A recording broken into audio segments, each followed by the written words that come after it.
Akuntabilitas ialah kewajiban setiap individu, kelompok atau institusi untuk memenuhi tanggung jawab yang menjadi amanahnya, yaitu dengan menjamin terwujudnya nilai-nilai publik.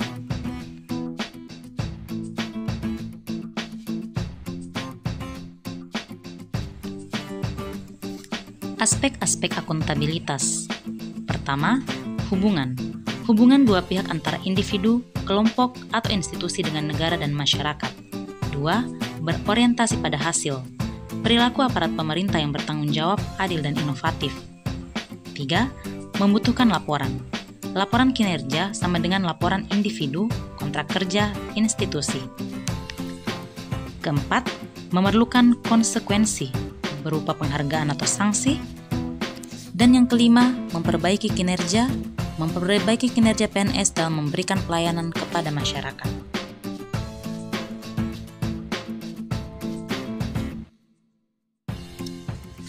Tiga fungsi utama akuntabilitas.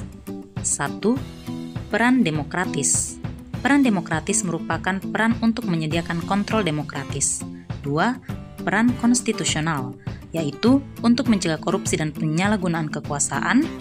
Dan yang ketiga, peran belajar, di mana peran belajar ini untuk meningkatkan efisiensi dan juga aktivitas.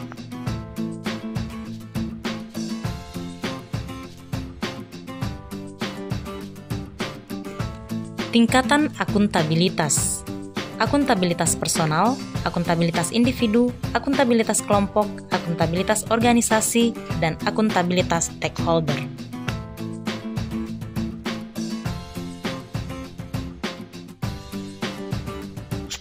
Dimensi akuntabilitas.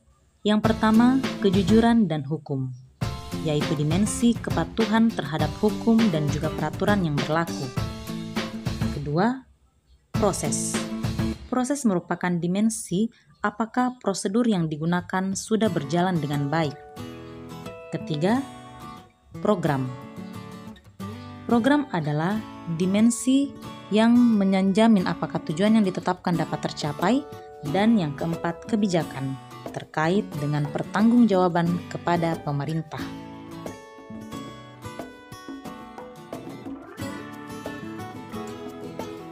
Mekanisme akuntabilitas. Pertama, perencanaan strategis yang berupa RPJP, RPJM, RKP, Renstra, dan SKP.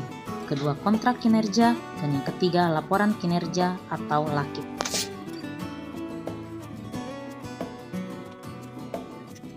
Selanjutnya, untuk menciptakan lingkungan kerja yang akuntabel, maka diperlukan nilai-nilai sebagai berikut. Pertama, kepercayaan. Kedua, kepemimpinan. Ketiga, tanggung jawab. Keempat, keseimbangan. Kelima, transparansi. Keenam, konsisten. Ketujuh, keadilan. Kedelapan, kejelasan. Dan kesembilan, integritas.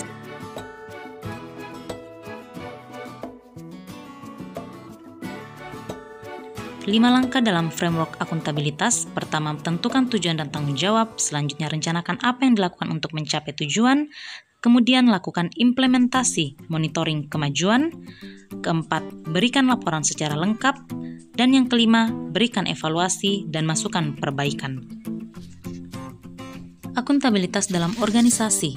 Yang pertama, transparansi dan akses informasi yang jelas. Kedua, praktek kecurangan dan perilaku korup dihilangkan.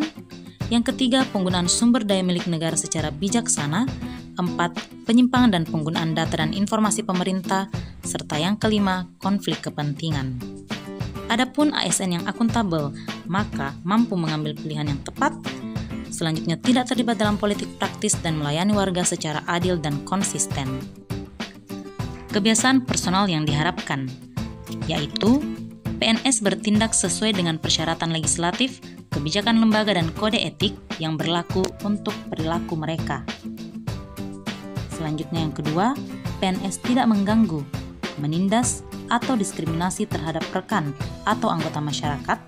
Ketiga, kebiasaan kerja PNS, perilaku dan tempat kerja pribadi dan profesional hubungan berkontribusi harmonis, lingkungan kerja yang aman dan produktif.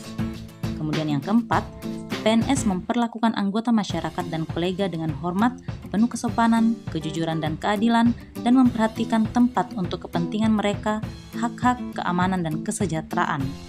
Kelima, PNS membuat keputusan adil, tidak memihak dan segera memberikan semua informasi yang tersedia, undang-undang dan kebijakan dan prosedur institusi tersebut.